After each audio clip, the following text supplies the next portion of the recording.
For 3 days, the boy hadn't eaten a single mouthful. His grandfather watched from the screen door, helpless against a grief that had no words. The beans had gone cold 3 mornings. A fly settled on the rim, the only thing with an appetite. 3 nights earlier, the stallion Cobra had vaulted the fence after a pack of coyotes and disappeared into the dark. For 5 years, that horse had been Matthew's shadow and his only real friend, riding bareback through golden pastures, the boy laughing into the wind. 3 nights I come out here, and that stall is just empty. He's never been gone this long. Matthew, please. I know you are scared, but starving yourself won't bring him back. He ran because of me. If I hadn't left the gate open, he'd still be here. That gate wasn't your fault. A coyote spooked him. Cobra's tough. He'll find home. But the morning wore on, and the plate sat untouched. Out by the fence, the sunrise lit an empty corral, and a grandfather felt a different kind of hunger rise. Ortega and a dozen neighbors scoured the mesquite. The hoofprints led south and disappeared at the creek. Hear that? They're still looking. Cobra is too smart to stay lost. 3 days he's sat there, not a bite. I am losing him right along with the horse. Late that afternoon, a border patrol truck rolled in, trailing red dust. Anthony, we tracked him to the river. After that, the trail ends, so you are giving up. He might be just across. Across means Mexico. Cartel country.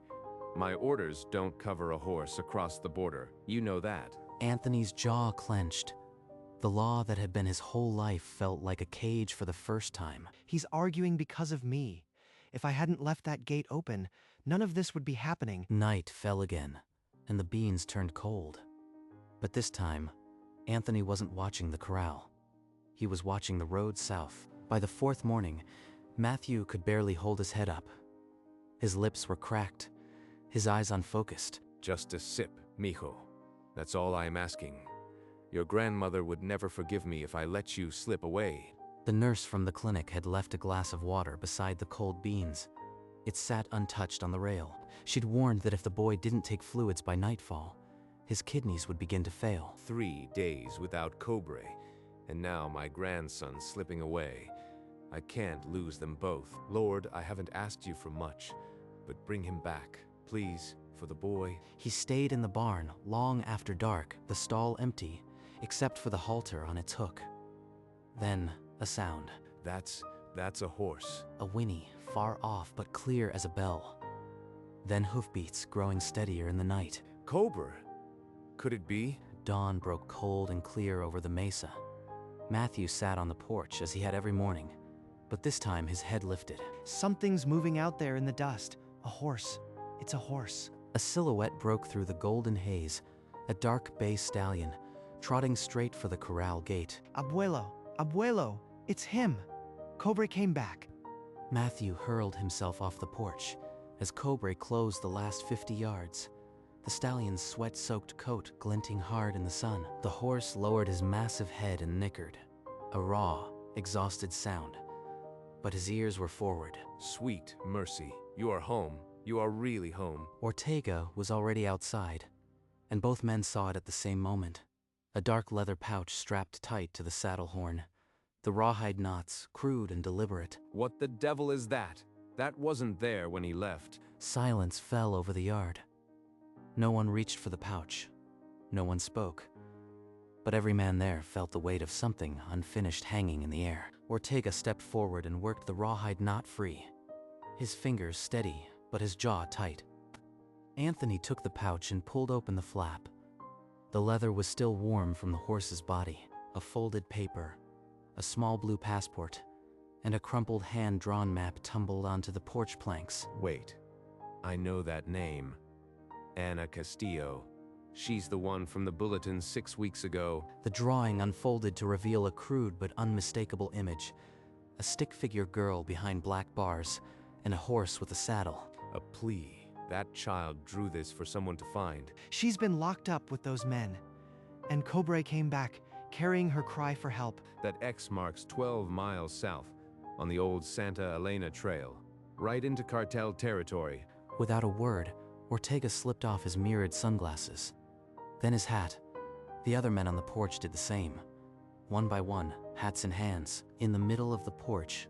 Beside a cold plate of beans, the passport photo of an 8-year-old girl lay face up. And no one needed to ask whose job this was now. Anthony spread the map flat on the hood of the patrol truck, tracing the child's crayon X with a calloused finger. 12 miles. She's been in there 6 weeks, Miguel. 6 weeks without anyone coming for her? I know what you are thinking. We go in. Guns blazing. That's cartel land. No backup. No authorization. Number. We follow Cobre. He's been there. He'll find the way back to that barn. Ortega looked from the map to the boy. Matthew stood rigid in the doorway, the drawing clutched in his small fists. If I cross that line, I might never wear this uniform again. I am not a cowboy, Anthony. This isn't a police state.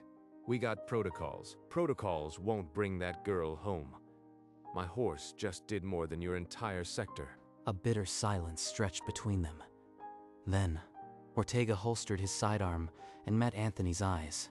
We go at dawn, quiet, no radio chatter, and we take that horse. 6 weeks earlier, on a dust-choked street in Nuevo Laredo, Ana Castillo was walking home from her grandmother's house. A truck with no plates rolled up.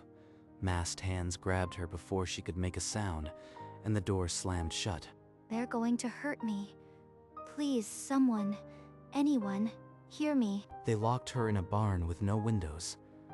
A single candle stub and a floor of hard dirt were all she had. She found a scrap of paper and a crayon, then drew a horse with a saddle and a girl behind black bars.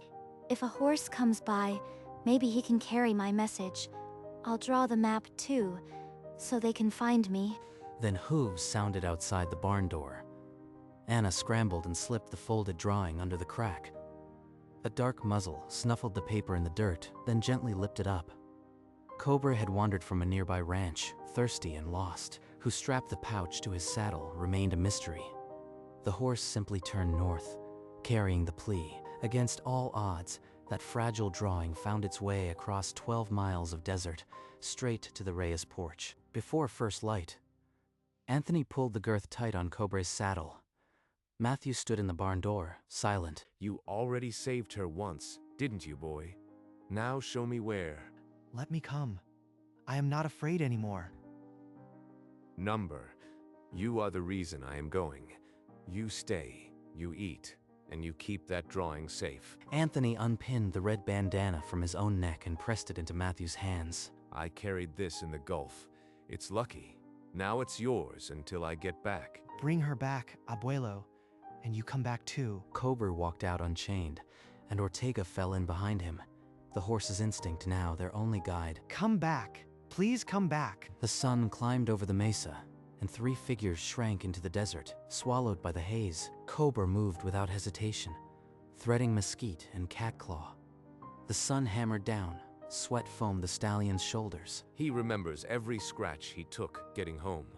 Won't stop until we get there. Late afternoon, the horse stopped at a thicket of barbed acacia. Dried blood streaked the thorns.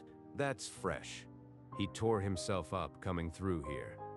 And if he bled, someone might have followed. Ortega's eyes swept the ridge. A silhouette, man-shaped, stood against the bright sky, rifle across his back. Cartel lookouts.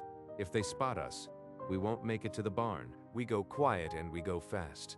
That girl doesn't have time for us to freeze up. Ortega's jaw worked, but he didn't argue. They pressed on, slower now, eyes on every shadow. Night fell hard, and they made a cold camp among the boulders. No fire, no sound. By dawn, we'll be close. The girl. The men who took her, and a debt that had nothing to do with borders. First, light peeled the darkness off, a hidden valley. And there it stood. A barn, rotted and leaning, but with men and rifles at the door. From behind a boulder, Anthony pressed binoculars to his eyes. 3 armed guards, cigarettes, a rifle against every thigh. 3 we can see. Could be twice that inside. We don't have the firepower for a direct fight. Then, through the stillness, a child's sob broke, thin as glass but unmistakable. She's in there, dying slow maybe, but alive. We wait. When the sun drops, we slip in. Quiet, one chance. Hours crawled.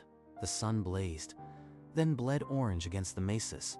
Cobra never stirred, his ears swiveling toward the barn like a compass needle. You know, old friend, you've been there.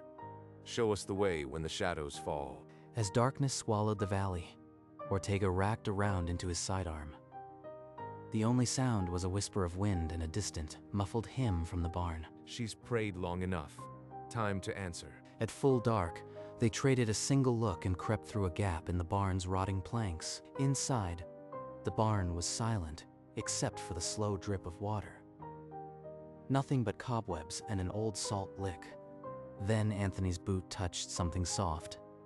A torn child's floral shirt, stiff with dirt and fear. We're too late. They moved her. Cobra pushed past them, nickering low.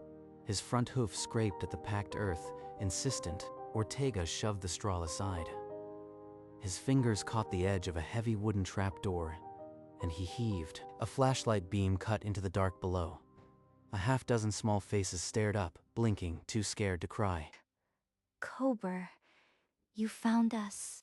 One boy lay on a blanket, his leg twisted wrong. Another child clung to Anna's dress, too terrified to make a sound. Outside, the groan of diesel engines and the slam of truck doors echoed across the hardpan. The cartel was back. Anthony landed in the cellar, and Anna rushed to him, her voice barely a whisper. I am Anna. I drew the horse. Is Cobra safe? A boy with a shattered leg lay motionless on a blanket, his eyes glassy with pain. A boot appeared on the ladder rung above, and a rifle barrel followed. Ortega moved in dead silence, wrapping the guard's neck in a chokehold until the man slumped. They're back. We have to get these kids out now. Command. This is Ortega. Code Red. Hostile engagement. Need immediate extraction at Grid 9-7. Anthony lifted the injured boy, his back screaming, and the child buried his face in his shoulder. 9 children. One can't walk. Cartel outside. This don't add up unless we fight or we disappear. Ortega tried the radio again, but only static hissed back. The cartel had jammed the frequency. Above the cellar, heavy boots crisscrossed the barn floor. Flashlight beams stabbed through the gaps in the planks. A board creaked directly over their heads, and dust sifted down. A small boy opened his mouth to cry. Anna's hand clamped over his mouth. She pressed her forehead to his and stared into his eyes, until the whimper died. Voices argued in coarse Spanish. A rifle stock thumped the floor. Then the footsteps receded. The barn door slammed, but the groan of diesel engines never stopped. The men had just moved outside. Backup's still 30 minutes out. If the signal even punched through, those men won't stay outside forever. 30 minutes is a lifetime. In the absolute dark, the only sound was the faint breathing of 9 terrified children. Above, a guard leaned against the doorframe, the orange glow of his cigarette cutting the night. No one moved. No one spoke. The wait began. 30 minutes passed like a death watch. The boy with the shattered leg had stopped groaning. A worse kind of quiet. He won't last if we carry him through the desert. Not with those men hunting us. So what? We can't leave him. Anthony's eyes drifted to the trapdoor. A single resolve settled in his chest. I'll draw them north. Fire from the ridge until they chase me. You get the kids out the back, toward the creek. That's suicide, old man. You are 1 against a dozen. Maybe. But I didn't come this far to watch children die in a hole. Cobra knows the way. Trust him. He touched the spot on his neck where the red bandana used to be, then checked his rifle. Tell Matthew. His luck held. He levered a round, fired 3 shots into the air, and ran into the scrub. Within seconds, the cartel's howls answered. The instant the first shot cracked, Ortega shoved the rear cellar door open and lifted the smallest child into the night. Cobra, lead. Follow the creek. Don't stop for anything. The stallion waded into the water, the children strung out behind him like a procession of ghosts. Cobra knows the way. Just like he carried my drawing. A mile north, Anthony fired and ran, firing again. A bullet found his shoulder, and he stumbled. He fell hard behind a boulder, his plaid shirt darkening, the rifle still hot in his grip. Headlights cut the darkness as patrol trucks roared into the rally point. Hands lifted children into blankets, into safety. Anna kept her eyes on the hills. Ortega stood at the truck, one hand on the door, the other on his sidearm. The hills waited. Behind the boulder, Anthony heard boots crunching closer. He closed his eyes and thought of the boy. Dawn bled pink across the ridge, and Ortega couldn't wait any longer. He grabbed a medkit and set off toward the gunfire's echo. A frantic whinny cut through the morning. Cobre, stamping at the creek bank, ears pinned toward a mound of rocks. Ortega found him slumped behind the boulder. The plaid shirt soaked black, breath shallow but still coming. Stay with me, old friend. The kids are safe because of you. Don't you quit now. The girl, Anna, safe, safe, all of them. Even the boy with a leg. Cobre led them out. Now, let's get you home. The medevac helicopter roared overhead, rotor wash flattening the scrub. A basket was lowered without ceremony. They strapped Anthony to the board, the red bandana missing from his neck, but a lifetime of grit still gripping his face. You better not die, you stubborn old man. The boy needs you. The chopper banked north and left behind a man on a dark bay horse, standing alone on the ridge, waiting for what came next. In a Laredo hospital room, soft afternoon light fell on a boy who hadn't slept in 2 days. Matthew clutched the red bandana in one hand and his grandfather's fingers in the other. Then the old man's eyelids fluttered. A dry whisper scraped out. Mijo, you saved me. Matthew broke. The bandana dropped as he buried his face in his grandfather's chest, sobbing. The girl, you saw her? She's here. Her parents flew in this morning. The nurses said she keeps asking for the horse. In the next room, Anna's mother collapsed over her daughter, unable to let go. A nurse wheeled Anthony into the corridor. Anna turned, and through the glass she raised a small bandaged hand. And in the quiet of the ward, a grandfather and a child shared a look that needed no translation. In the hospital room, Anthony sat up for the first time, with Matthew at his side. Out there, I felt my neck bare. But your bandana, it was with me. I never let it go, not once. That afternoon, a small shadow fell across the doorway. Anna, her parents waiting in the corridor. This is the drawing I made in the dark. Keep it. The same crayon plea. A horse, black bars, a yellow sun, now belonged to him. 2 days later, the Reyes Ranch was unrecognizable. News trucks lined the road. A horse named Cobre led us to those children. He crossed hell twice and brought 9 of them home. Cobra stood by the corral, a federal commendation ribbon newly pinned to his bridle, eyes clear and calm, and every man there, patrolmen, cowboys, reporters, removed his hat. An official from the Department of Justice stepped forward and pinned the federal commendation to Cobra's bridle. Then a small figure in a pressed dress took the microphone. Cobra found me in the dark, and the Reyes family ran into danger for us. I will write to them every Christmas, forever. Matthew stepped forward and extended his hand. The boy in the torn red shirt was gone. And I'll write back. Every year. The crowd broke into applause that rolled across the mesas like a long-awaited rain. After the last camera left, Anna's family loaded into their car. Anthony stood at the fence, his shoulder bandaged, watching the girl press her palm against the window. The car pulled away, dust trailing. Matthew stood beside his grandfather, and neither spoke for a long time. The promise of letters was already in the air, like the first cool breeze before winter. Evening settled over the Reyes Ranch, gold and silent, the way it had before the world found it. You know, mijo, sometimes miracles come with 4 legs and a stubborn heart. He never gave up. Not once. Matthew walked into the pasture, and Cobra raised his head, ears pricked forward, still wearing the commendation. He saved that girl, but he saved me first. He came home. He held out an apple, and the stallion took it gently, the smallest nicker rumbling in his chest. That horse didn't just save a girl. He saved us. The sun bled orange and purple over the mesa, as Anthony and Matthew stood on the hill with the dark bay horse between them. I'll never take that saddle off without checking the horn. Not ever again. No more plates went cold on the porch. The road south was quiet. but the mailbox was about to get full. On the 23rd of December, a mail truck rattled up the Reyes Drive. Matthew ran barefoot through the dust. He tore the envelope open, and a new drawing fluttered into his hands.